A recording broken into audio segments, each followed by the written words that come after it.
আসসালামু আলাইকুম। আমি সালমা আক্তার, থানা মঠবাড়িয়া, জেলা পিরোজপুর। আমার পিতার নাম মোহাম্মদ রতন তালুকদার। আমি খুব নির্যাতিত এবং আমি হয়রানির শিকার। আমার মা নেই, আমার বাবা খুব অসুস্থ। 25/5/2022-এ আমাকে এবং আমার ভাইকে চাকরি দিবার কথা বলে প্রতারক চক্র 7,17,000 টাকা নিচ্ছে।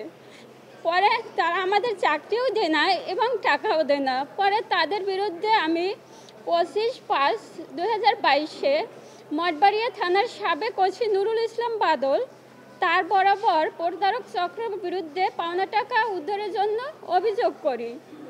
অভিযোগ করার পর ওসি নুরুল ইসলাম বাদল আমাকে নানানভাবে আশ্বাস দেয় এবং প্রলোভন দেখায়। পরে 27/5/2025 তারিখে আমাকে ওসি নুরুল ইসলাম বাদল থানায় ডাকে। আমি থানায় ডাকলে সে থানার পাশে নারী শিশু রিক্সা আমাকে বসতে বলে। আমি ওখানে গিয়ে বসি। বসার পর সে আমাকে ওখানে গিয়ে আমার সাথে খুব খারাপ আচরণ করে, আমার গায়ে হাত দেয়, আমাকে ধর্ষণের চেষ্টা করে। আমি প্রতিবাদ করে ওখান থেকে চলে আসি। চলে আসার পর সে আক্রোশে সেই থেকে আমাকে নানানভাবে হয়রানি হেনস্থা শুরু করে। একের পর এক মানুষ দিয়ে আমাকে মিথ্যা মামলা দিয়েছে এবং নানান আমি প্রত্যেকটা দিন শুক্র শনিবার বাদে আমার কোর্ট কাছারি থানার পাশে পাশে ঘুরতে হয়।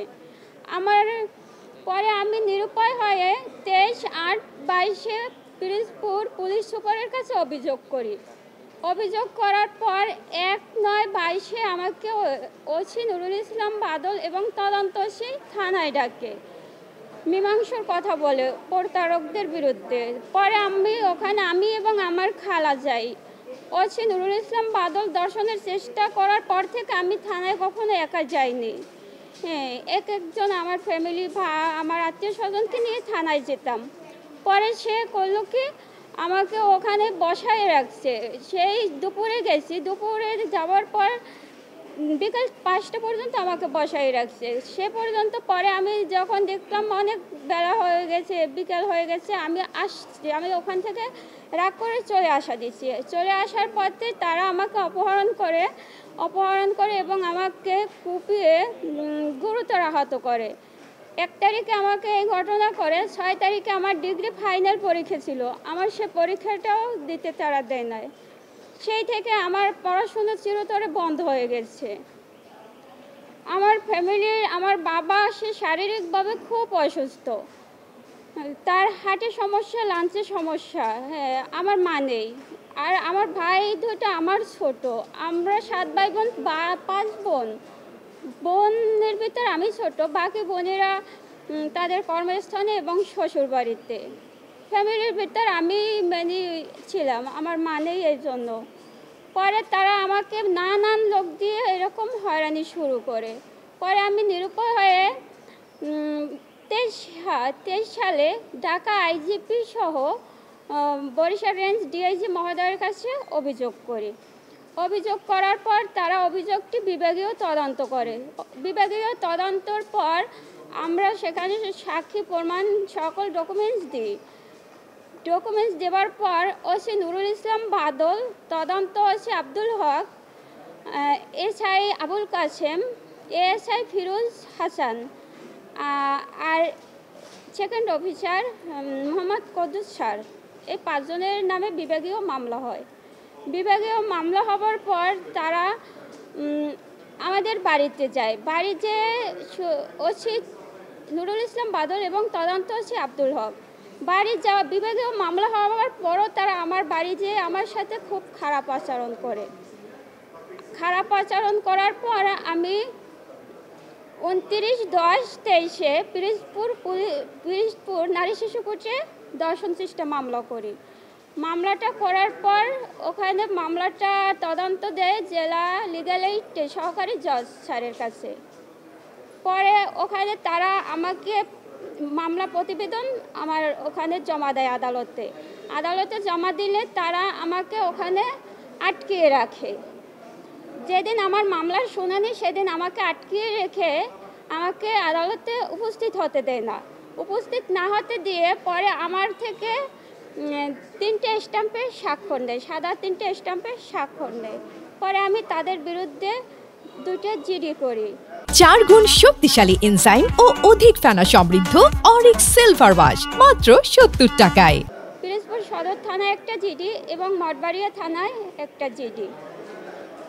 যখন আওয়ামী লীগ দল ক্ষমতায় ছিল তখন আমাকে তারা ন্যায় বিচার পেতে না দেওয়ার জন্য আমাকে নিয়ে, আমি কোনো রাজনৈতিকের সাথে যুক্ত না, যেহেতু আমি কোনো ভালো বিশ্ববিদ্যালয়ে পড়াশুনো করি না, আমার মা নেই, আমার ভাই 2টা, আমার অসুস্থ বাবা, তাদের দেখাশোনা করতে হয়। যখন এখন সমস্যা, যখন আওয়ামী লীগ দল ক্ষমতায় ছিল তখন তারা আমাকে নিয়ে এরকম নিউজ করেছে। দেখেন, তারা নিউজ করেছে যে লন্ডন প্রবাসী বিএনপির নেতার নির্দেশে আমি পুলিশের বিরুদ্ধে হয়রানি করতেছি। এরকম নিউজ করে আমাকে আওয়ামী লীগের নেতা, যত নেতা ছিল তারা আমাকে 4টা মামলায় দিচ্ছে এবং নানানভাবে হয়রানি হেনস্থা করেছে। হয়রানি হেনস্থা করার পর এই আওয়ামী লীগ যখন 5ই আগস্ট আওয়ামী লীগ পতন হয়, আওয়ামী লীগ পতনের পর আমার ছোট ভাই তাওহিদ ইসলাম, সে মাদ্রাসায় পড়ে, তাকে আশুলিয়া থানায় একটা হত্যা মামলায় আসামি করে, 30 নম্বর আসামি করে। পরে আমরা ঢাকা আইজি মহোদয় সহ বিভিন্ন প্রশাসনের কাছে অভিযোগ করি এবং আমার ভাই যে ওখানে ছিল না তারা মিথ্যা মামলা দিয়েছে, এটা আমাদের কাছে যত ডকুমেন্টস ছিল ওইগুলো আমরা সেখানে জমা দিই। জমা দেওয়ার পর 8/8/25 তারিখে আমি মাগরিবের নামাজ পড়ে কোরআন শরীফ পড়তেছি। ওসি নুরুল ইসলাম বাদলের ষড়যন্ত্রে আমার পাশের বাড়ির এক লোক সহযোগিতার, সে সহযোগিতা ছিল, আমার বাসা লুট করে। আমার বাবা মাগরিবের নামাজ পড়তে মসজিদে গেছে, আমি মাগরিবের নামাজ পড়ে কোরআন শরীফ পড়ি। তারা আমার বাসা লুট করে এবং আমাকে কুপিয়ে গুরুতর জখম করে। জখম করার পর তারা, আমার বাবা থানায় মামলা করতে গেলে মামলা তারা নিতে চায় না। পরে ওসি স্যারকে বারবার বললে সে 10/8/25 তারিখে আমাদের মামলাটা এফআইআর করে, কিন্তু আমাদের এজাহার নামেও কিছু আসামি আমরা যারা চিনে, সে আসামি বাদ দিয়ে মাত্র 4-5 জন আসামি দিয়ে মামলাটা এফআইআর করে। আমরা আসার পথে এসআই আবুল কালাম আজাদ, সে আমাদেরকে নানানভাবে হুমকি দামকি দেয় এবং বলে ওসি বাদলের চাকরি গেছে, আমাদের কাছে 20 লক্ষ টাকা দাবি করে, তার চাকরি গেছে, সে বরখাস্ত হয়েছে, বিভাগীয় মামলা হয়েছে, এইটা বলে এসআই আবুল কালাম আজাদ আমাদের কাছে 20 লক্ষ টাকা চায়। পরে 10 তারিখে আমি এই বিষয়ে একটা আমার ফেসবুকে স্ট্যাটাস দিই। স্ট্যাটাস দেওয়ার পর আমাকে ভাইয়া তারা আবার করছে কি 12 তারিখে আমার বাসায় গেছে। আমার বাসায় যাই আমার সাথে খুব খারাপ একটা আচরণ করছে।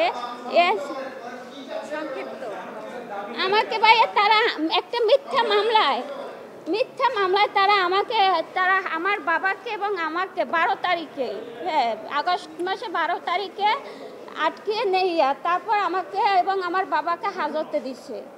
আমাদের কাছে টাকা চাইছিল, টাকা না দেওয়ায় তারা মিথ্যা একটা মামলায়, যেহেতু এজাহার নামীয় আসামি আমরা না, যে বাদী সে বলছে না আমরা আপনাদের মামলায় আসামি করি নাই, আমাদের মিথ্যা মামলায় দিয়া এসআই আবুল কালাম আজাদ বিস্ফোরক মামলা ভাইয়া, হ্যাঁ বিস্ফোরক মামলায়। যখন আওয়ামী লীগ সরকার আইজি শরীফ হচ্ছে, হ্যাঁ আমি বলছি, যখন আওয়ামী লীগ সরকার পাওয়ারে ছিল তখন আমাদেরকে বিএনপির অন্তর্ভুক্ত করে আমাদেরকে কেস মামলা মারপিট যত ধরনের আছে অন্যায় অত্যাচার করছে।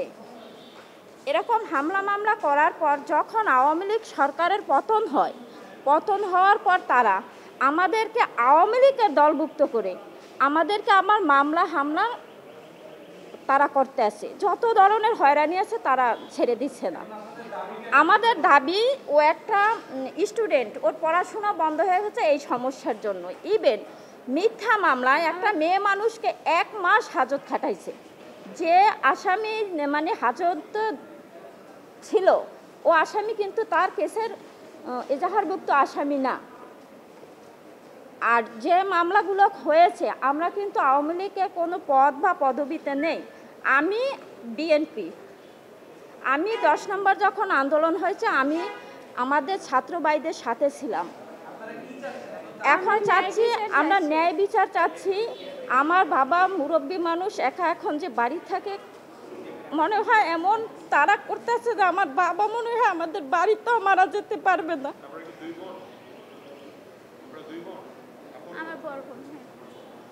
আমার মুরব্বী বাবা 1 মাস হাজত খেটে বেরোইছে। আমার আব্বা কোনো পদ পদবি বা কেউ কোনো কিছু না, আওয়ামী লীগের কিছু না। হ্যাঁ, ও হচ্ছে ষড়যন্ত্র।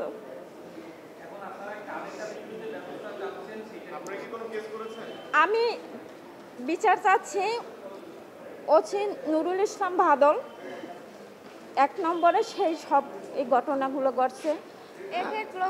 আব্দুল হক আর সে হচ্ছে আবুল কালাম আজাদ।